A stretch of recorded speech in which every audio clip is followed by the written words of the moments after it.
People are so wrong about how God uses people. You see a man or a woman who are willing to seem to fight hell, to go anywhere at any time for the cause of Christ. You see someone with seemingly exceptional piety or devotional life, you automatically attribute it to something within them, something about them. One time I was in the Pacific Ocean off the coast of Peru. We were surfing. I was attempting to surf. And it was a red flag day. And I got out there and I realized I was way over my head. But I heard someone behind me coughing. It was a young man about that big. He was on a boogie board. And he was drowning. And so automatically I thought, I'd go over there. And then right when I was about ready to reach his board rope, I realized if he grabs a hold of me, he'll kill me. We'll both drown. And so I paddled over and called some surfers, about 6 other men. It took about 25 minutes to get him into the coast. Those experienced surfers, they were scared.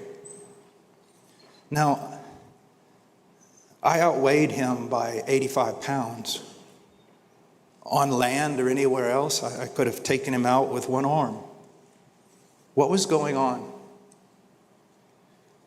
In that water, he could have drowned many of us. From where did his strength come? Was it physical? No. Was it strength of will? No. What made him so dangerous, so strong? It was sheer need. He knew he had nothing. He knew he had no strength, no hope. He knew he was going to drown. He knew he was going to die.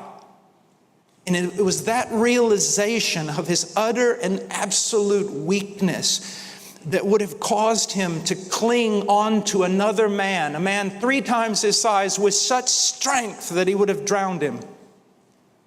That is true spirituality.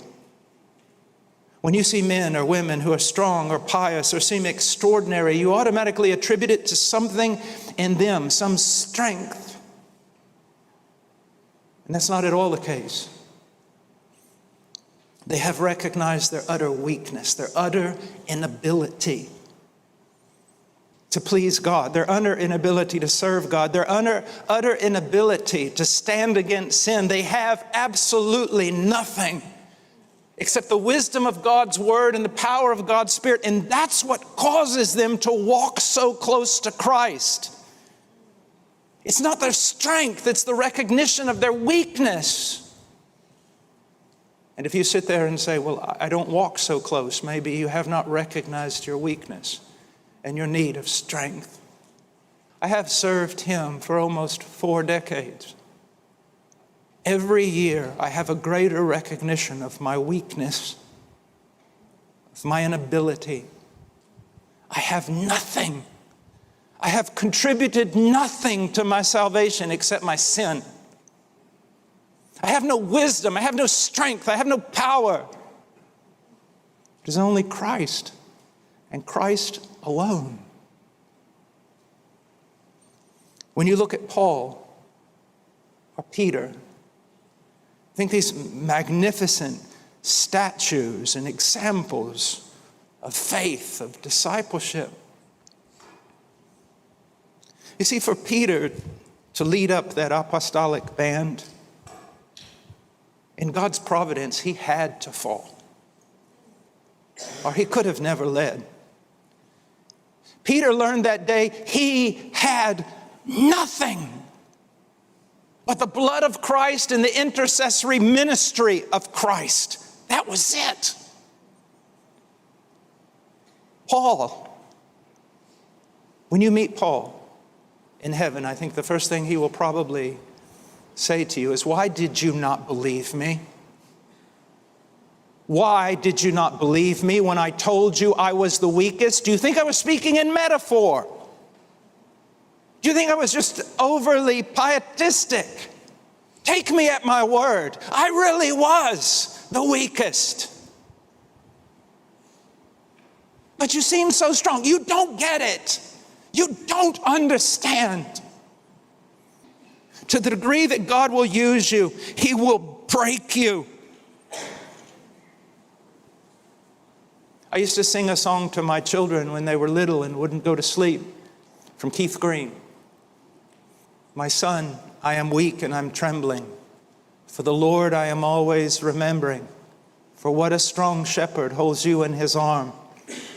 He will break you and make you his own. The famous preacher Jowett wrote a book, School of Calvary. To the degree that God uses a man or a woman, they must suffer. And they must suffer in order to recognize their absolute need of Him, that you have nothing but Him. And then in that weakness, God shows Himself strong.